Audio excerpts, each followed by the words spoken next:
How is it that more than one demon can inhabit the human body? My name is Legion because we are many. Mark 5:9. Spirits are not corporeal, so they do not fill or occupy places like bodies.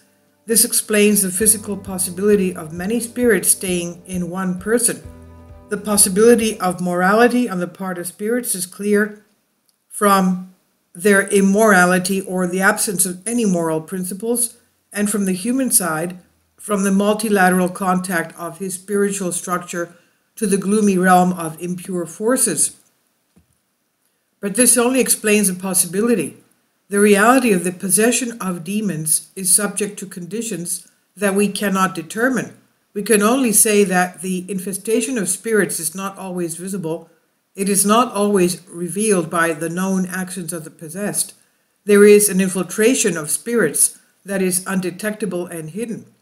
There is also the power of the spirits over the minds, besides the body, when they lead them as they please, through the passions at work in them. People think that they are all acting on their own, being a laughingstock of evil forces. What to do? You have to be a true Christian, and no enemy force will defeat you.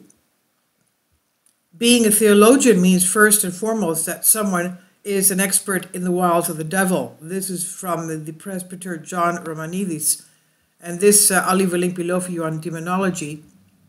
Now, according to Kabbalah, this is from Wikipedia, in Kabbalah, demons are regarded as necessary part of the divine emanation in the material world and a byproduct of human sin. God forbid. After they are created, they assume an existence of their own. Demons would attach themselves to the sinner and start to multiply as an act of self-preservation. Medieval Kabbalists characterize such demons as punishing agents of destruction. They are subject to the divine will and do not act independently. Other demonic entities, such as the Shedim, might be considered benevolent. The Zohar classifies them as those who are like humans to submit to the Torah, and those who have no fear of God are like animals. Now, they are in every religion, Buddhism, Hinduism, ancient Egypt.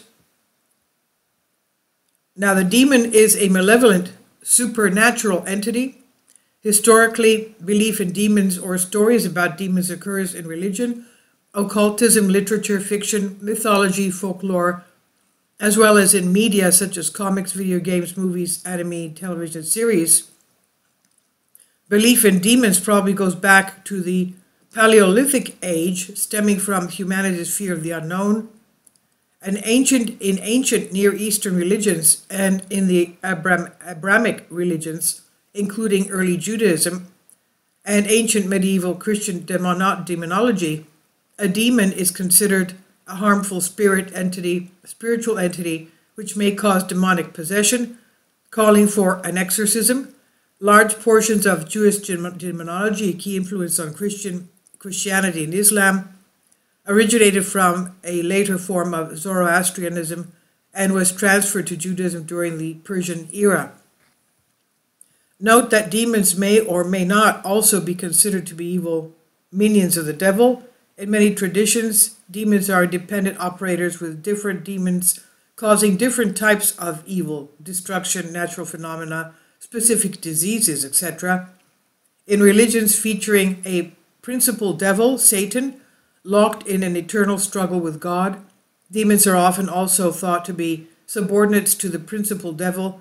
As lesser spirits doing the devil's work, they have additional duties, causing humans to have sinful thoughts and tempting humans to commit sinful actions. The original ancient Greek word demon, the demon, did not carry negative connotations. It is denoting a spirit or divine power, and the ancient Greek conception of a demon notably appears in the philosophical works of Plato, where it describes the divine inspiration of Socrates.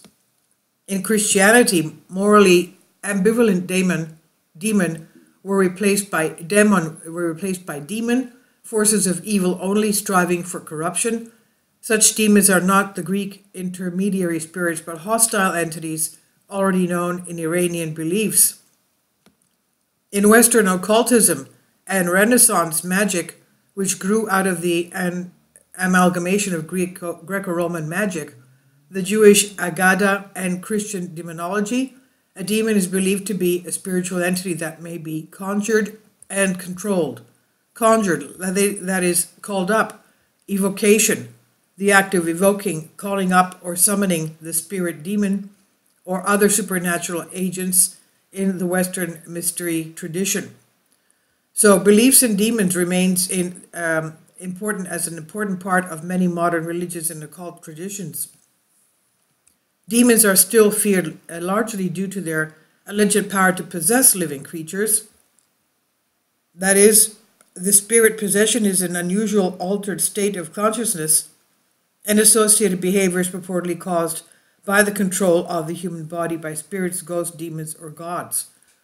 So they possess living creatures, and in the contemporary Western occultist tradition, perhaps epitomized by the work of Aleister Crowley, a demon such as Choronzon, which is Crowley's interpretation of the so-called demon of the abyss, is a useful metaphor for certain inner psychological processes or inner demons, though some may also regard it as an objectively real phenomenon. So they were all in all ancient traditions, Zoroastrianism, even Buddhism, Hinduism.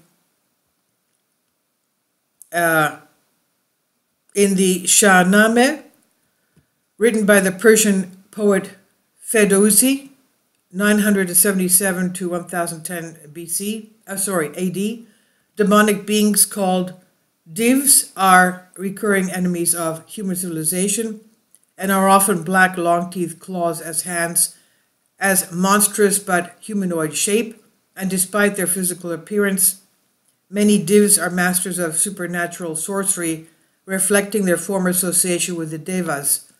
Deve Spedi, leader of the divs, is both an outstanding warrior and master of magic.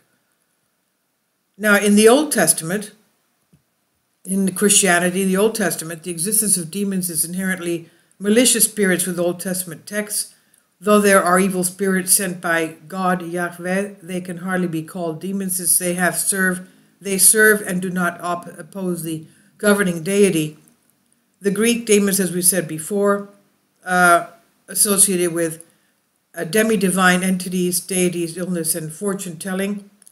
The Jewish translators rendered them all as demons, describing their power as nullified, comparable to the description of Shedim in the Tanakh. Although these are all supernatural powers, translated, none were angels, despite sharing a similar function to that of the Greek demon. In the New Testament, demons appear 55 times, 46 times in reference to demonic possession or exorcisms. Some Old English Bible translations such as King James Version do not have the word demon in their vocabulary, translated it as devil. As adversaries of Jesus, demons are not morally ambivalent spirits but evil, cause of misery, suffering, and death. They are not tempters but cause of pain, suffering, and maladies, both physical and mental. Temptation is reserved for the devil only. Unlike spirits in pagan beliefs, demons are not intermediary spirits whom must be sacrificed for the appeasement of a deity. Possession also shown no trace of positivity, contrary to some pagan depictions of spirit possession. They are explicitly said to be ruled by the devil or Beelzebub. Their origin is unclear. The texts take the existence of demons for granted.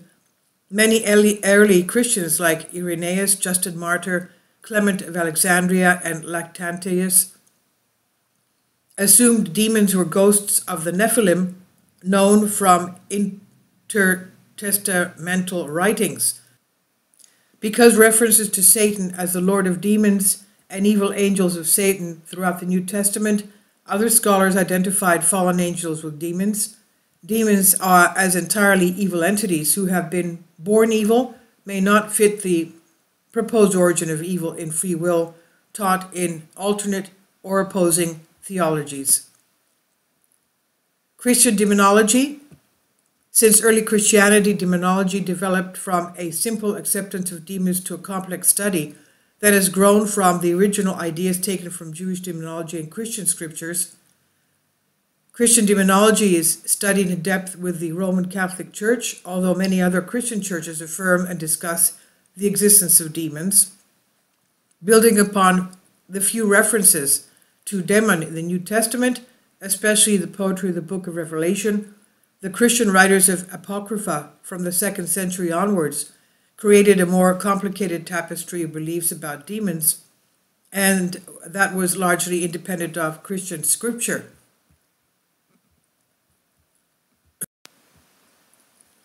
While demons were considered as both potentially benevolent and malevolent, Origen argued against Celsus that demons are exclusively evil entities, supporting the latter idea of demons, and according to Origen's cosmology, increasing corruption and evil within the soul, the more estranged the soul gets from God.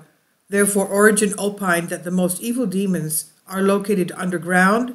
Besides the fallen angels known from Christian scriptures, Origen talks about Greek demons like nature spirits and giants.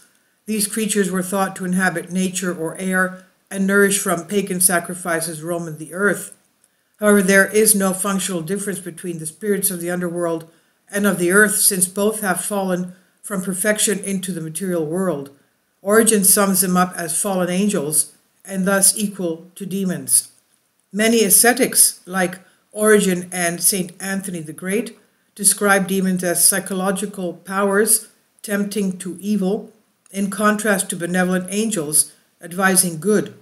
According to the life of St Anthony, written in Greek around 360 AD by St Athanasius of Alexandria, most of the time the demons were expressed as an internal struggle, inclinations and temptations, but after St Anthony successfully resisted the demons, they would appear in human form to tempt and threaten him even more intensely.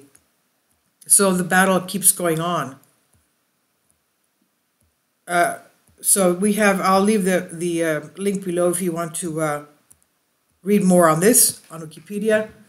Please leave your comments. Thank you for your support. There's a whole theology concerning demonology.